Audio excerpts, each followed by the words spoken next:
একটি নৌকা 3 ঘন্টায় স্রোতের প্রতিকূলে 9 কিলোমিটার যায় এবং স্রোতের অনুকূলে 18 কিলোমিটার যেতে পারে, তাহলে স্থির জলে নৌকার গতিবেগ কত হবে? 3 ঘন্টায় যাবে, 3 ঘন্টায় যায় কত কিলোমিটার? 3 ঘন্টায় যায় 9 কিলোমিটার, তাহলে 1 ঘন্টায় কত কিলোমিটার যাবে? 1 ঘন্টাতে 3 কিলোমিটার যাবে। এটা কি স্রোতের প্রতিকূলে যাবে, 1 ঘন্টায় 3 কিলোমিটার। এবার স্রোতের অনুকূলে 3 ঘন্টায় যাচ্ছে কত কিলোমিটার? 18 কিলোমিটার, তাহলে 1 ঘন্টায় কত যাবে? 6 কিলোমিটার। তাহলে স্রোতের অনুকূলে যাচ্ছে কত?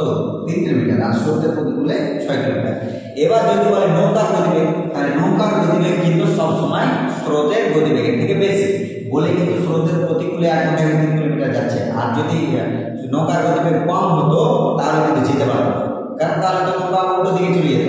কিন্তু নৌকার গতিবেগ বেশি হওয়ার কারণেই তো যাচ্ছে। যখনই বেশি জিনিসটা বের করতে যাবা তখন এই দুটোকে যোগ করবা, দিয়ে 2 দিয়ে ভাগ করবা, তাহলে 6 আর 3 কত? 9, 6 আর 3 9, 9 কে 2 দিয়ে ভাগ করলে কত?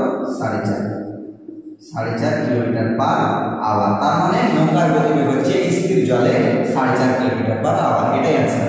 এবার যদি জিজ্ঞাসা করতো যে স্রোতের গতিবেগ তাহলে কত? স্রোতের গতিবেগ এটা থেকে এটাকে বাদ দিতে হবে, তাহলে 6 থেকে 3 বাদ দিলে কত? 3 কে 2 দিয়ে ভাগ করলে যত হবে? তাহলে 1.5 কিলোমিটার পার আওয়ার। তার মানে স্রোতের গতিবেগ হচ্ছে 1.5 কিলোমিটার পার আওয়ার, আর নৌকার গতিবেগ হচ্ছে 4.5 কিলোমিটার পার আওয়ার।